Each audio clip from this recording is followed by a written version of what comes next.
समग्र हिंदी के इस चैनल में आपका स्वागत है। मैं डॉक्टर सत्यप्रकाश सिंह, सेवानिवृत्त प्राचार्य, पोस्ट ग्रेजुएट कॉलेज से। लिपि का भी विकास संस्कृत की लिपि से हुआ है। अगली बात आपको बता रहा हूँ लिपि की परिभाषा। लिपि उन चिन्ह समूहों का नाम है जो भाषा की अलग अलग ध्वनियों का प्रतिनिधित्व करती हैं तथा जिनके संयोग से भाषा को लिखित सार्थक रूप प्रदान किया जाता है। अर्थात लिपि और भाषा का अन्योन्याश्रित संबंध है। हृदयगत उत्पन्न विचारों को भाषा का रूप दिया जाता है, उसी भाषा को लिपि के द्वारा ही संरक्षित किया जाता है।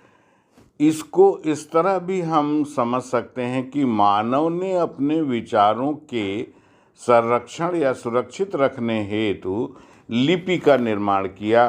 अस्तु पहले विचार आया, उसके बाद भाषा तथा उसके उपरांत लिपि का उद्भव हुआ। इस प्रकार मानव ने अपने श्रुत सुनने, स्मृति याद करने एवं स्वयं उद्भूत उत्पन्न ज्ञान को चिरस्थायी बनाने के लिए लिपि का आविष्कार किया। लिपि का विकास 4 सोपानों में माना जाता है। पहला प्रतीकात्मक लिपि, दूसरा चित्र लिपि या चित्रात्मक लिपि, तीसरा विचार या विचारात्मक लिपि, चौथा ध्वनि या ध्वन्यात्मक लिपि। आधुनिक युग में ध्वन्यात्मक लिपि ही मान्य है, जिसके 2 रूप हैं, अक्षरात्मक और वर्णनात्मक। अक्षरात्मक लिपि में अक्षर में स्वर और व्यंजन एक साथ मिलाकर लिखे जाते हैं। यह विशेषता हिंदी की देवनागरी लिपि में ही दृष्टिगत होती है। वर्णनात्मक लिपि का माध्यम अक्षर या वर्ण में स्वर और व्यंजन अलग अलग लिखे जाते हैं, अर्थात स्वर और व्यंजन में मेल मिलाप नहीं होता है। अंग्रेजी भाषा की रोमन लिपि शुद्ध रूप से वर्णनात्मक है। यह मैं लिपि का इतिहास भी बता रहा हूँ।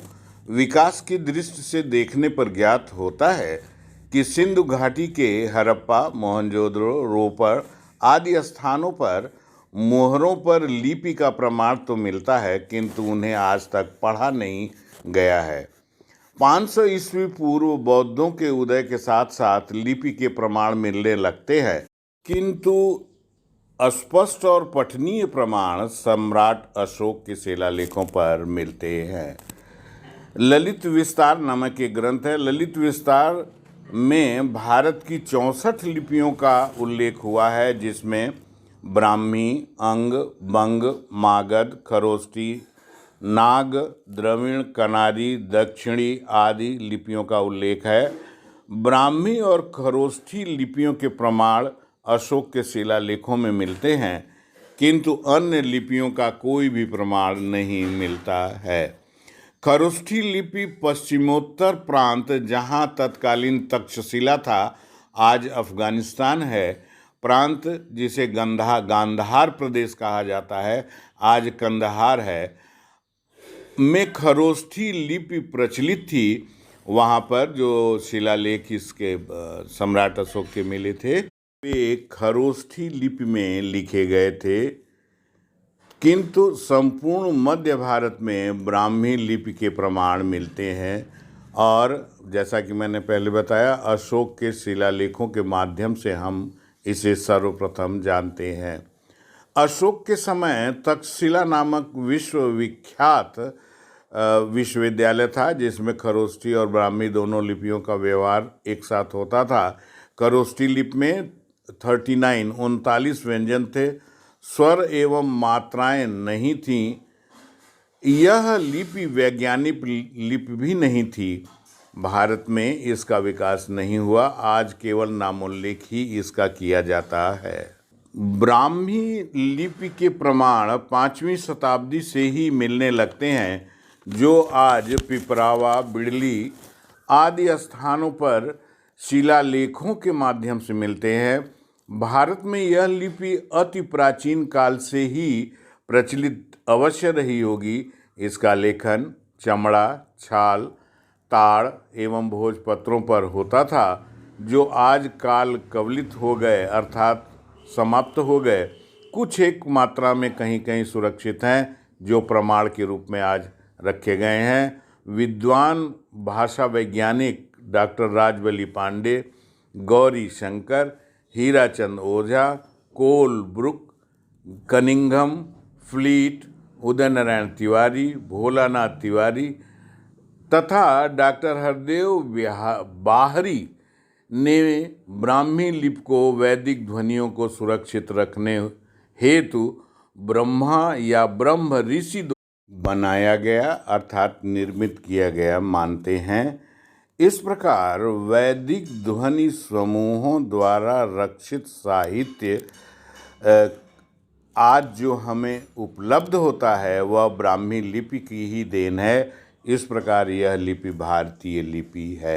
ब्राह्मी लिपि ही उत्तरी ब्राह्मी, सिद्धि मातृका, कुटिल या कुटिलाक्षरी, अर्धनागरी, नागरी, पूर्वी नागरी, नंदी नागरी आदि में विकसित होती हुई 9वीं शताब्दी में जयभट्ट, राष्ट्रकूट नरेशों, गुजरात के ध्रुवराज, विजयनगर, कोंकण आदि राज्यों में नागरी से देवनागरी लिपि का विकास हुआ। उसी समय उत्तर भारत में नागरी लिपि का विकास सर्वत्र हुआ। मध्य प्रदेश, बंगाल, राजस्थान, गुजरात, महाराष्ट्र में भी देवनागरी लिपि का विकास देखा जाता है। उस समय जो शिलालेख और ताम्रपत्र इन प्रदेशों में मिलते हैं, उन सब पर देवनागरी लिपि दिखाई देती है।